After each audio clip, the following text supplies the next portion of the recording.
ህልሜን በላችሁ፣ ስጋዬን በላችሁ፣ ነፍሴን ይቀራችሁ። ምን ታረጉኛላችሁ? እንግዲህ ምን ታረጉኛላችሁ? ዝም ብለሽ አትርፈትሽ። መለቀቅ ከፈለግሽ አንድ ነገር አሁንም ደግሜ ልንገርሽ።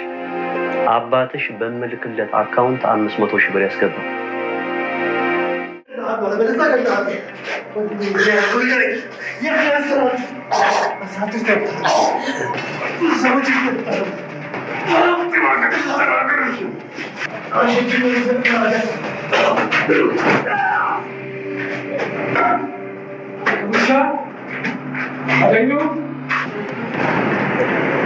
ገላግልሃል። ስንት ናችሁ? ለምን መጣ? አትናገርም?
ወይ ሞገስ እንደ ዛሬ በሚገርም ሁኔታ እንደዚህ ያለ መስዋዕትነት ተከፍሎ አያውቅም። እውነት ለመናገር ሞገስን እንግዲህ እስከዛሬ የምናውቀው በመፍራት ወደ ኋላ በመሸሽ ወደ በማሸግሸግ ነበረ። ዛሬ ግን በሚገርም ሁኔታ ፊት ለፊት ሞትን ተጋፍጧል ማለት ነው። ውድ ቤተሰቦቻችን በጣም በሚገርም ሁኔታ በቃ በቃል የማይገለጽ ነው ዛሬ ሞገስ ያደረገው። ያው እንግዲህ መጀመሪያ ላይ ጀምሮ እያደረገ ያለውን ነገር አይታችሁታል። በመጨረሻም እንግዲህ ብሩክንና መድብልን ሊመታቸው ሲል ይሄኛው ልጅ በሽጉጥ ቀጥታ ራሱን ነበር እንግዲህ አከንፍፎ እነሱን ለመከለል ያደረገው ጥረት ማለት ነው። ምክንያቱም ያኛው እንዲድንና እንዲወጣ ስለሚፈልግ እንግዲህ ከሞትኩም እኔ ልሙት እንጂ ጓደኛዬንማ አይገለውም፣ ይሄን ሁሉ ስቃይ አይቶ ዛሬ ደግሞ መውጣት ባለበት ሰዓት አይገለውም ብሎ ነው እንግዲህ ወደ ኋላ ራሱን በከፍ ብድግ ብሎ የመጣው ማለት ነው። ውድ ቤተሰቦቻችን በሚገርም ሁኔታ ግን የዚህኛው የመድብል ጓደኛ ደርሶለት ነበረ።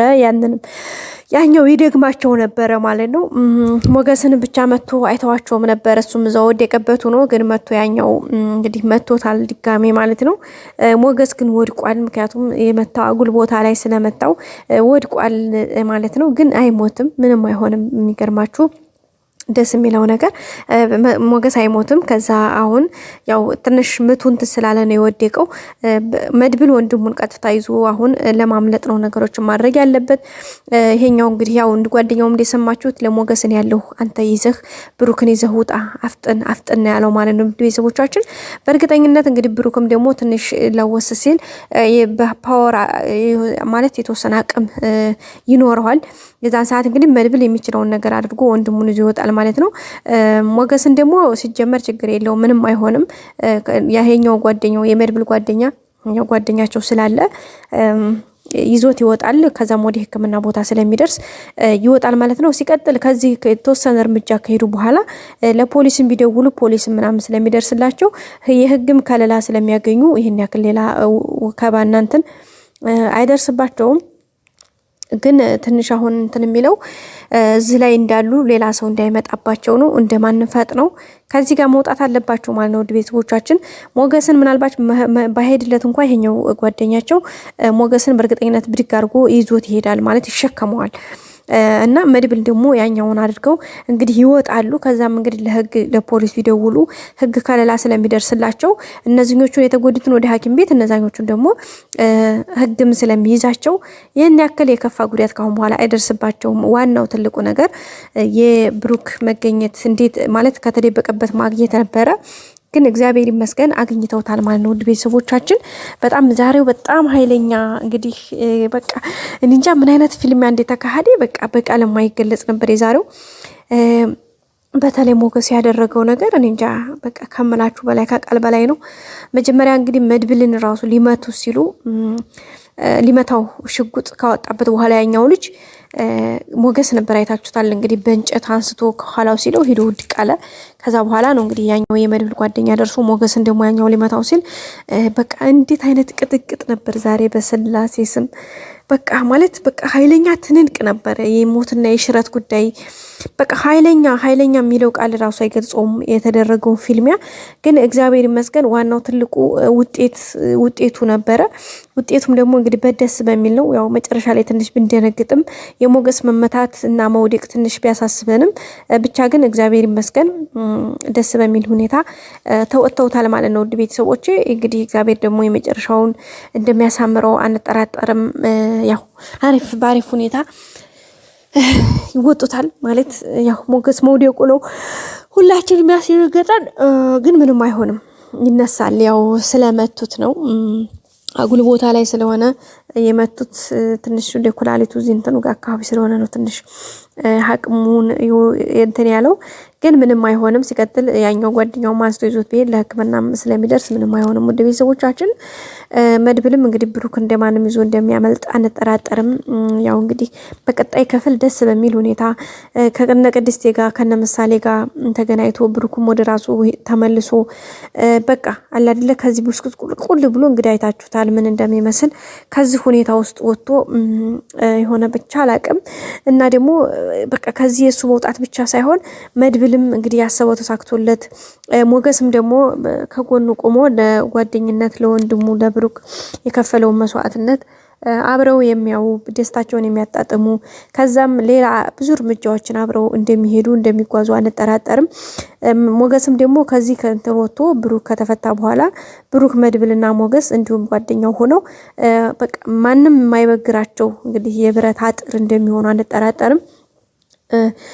ሞገስም ደግሞ እንግዲህ የተያዘው ንብረቱ ተለቆለት ከዝናም ስቃቂ ወጥቶ እንግዲህ የሚወዳትን አፍቃሪውን ሉላን ይዞ እንደሚንቀሳቀስ አንጠራጠርም። እንደፈለገ በፈለገው ቦታ በፈለገው በቃ አለ አይደለ በቃ ባሰቡበት ሉላም ደግሞ እንደፈለገች የምትፈነጥዝበት ደስተኛ ህይወት የሚኖርበት ብሩክም ደግሞ ደስ በሚል ሁኔታ ከቅድስቴ ጋር ሀሪፍ ላይፍ ሀሪፍ ህይወት እንደሚጓዙ አንጠራጠርም።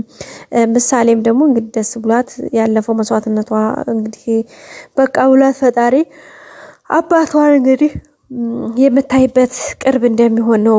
ውድ ቤተሰቦቼ እኔ እንትን ምለው እናንተስ ቤተሰቦቼ ምን ተሰማችሁ? በዛሬው ሁኔታ ምን ታዘባችሁ?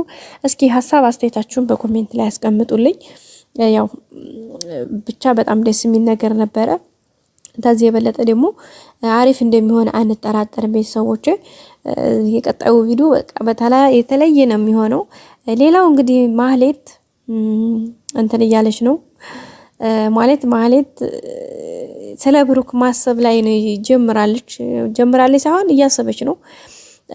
እንግዲህ ዛሬ ዝና እንዳያችሁት ማህሌትን ጠርቶ ሄደሽ መድብልን ግማሽ ሚሊዮን 50 ሚሊዮን ብር አምጣና ወንድምህን ያለህበት እና ሳይ ብለሽ ንገሪው ምናምን እያለ ሲበጠረቅባት ነበርና እንዴ መድብል እኔን እኮ አይወደኝም እንዴት ይወደኛል ምናምን እያለች ነበር ማለት ነው።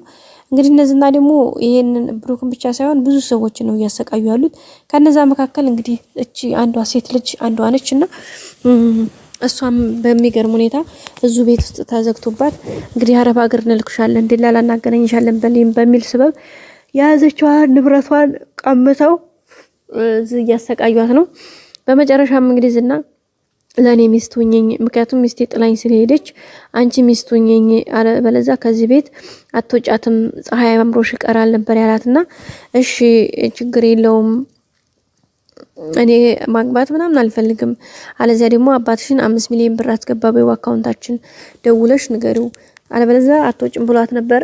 አይ እኔ ቤተሰቦችን እንትን ላራቁት ሳይሆን ቤተሰቦችን ልረዳ ነው ከቤት የወጣሁት እንጂ አረብ ሀገር ብትሄጂ ምን ታገኛለሽ መሰለሽ ከፎቅ ተወሮሽ መሞት ነው እያላት ነበርና ከእንደዚህ ሆኖ ከመሰቃየት ከፎቅ ላይ መሞት እኮ አንድ ጸጋ ነው እያለች ነበር ማለት ነው።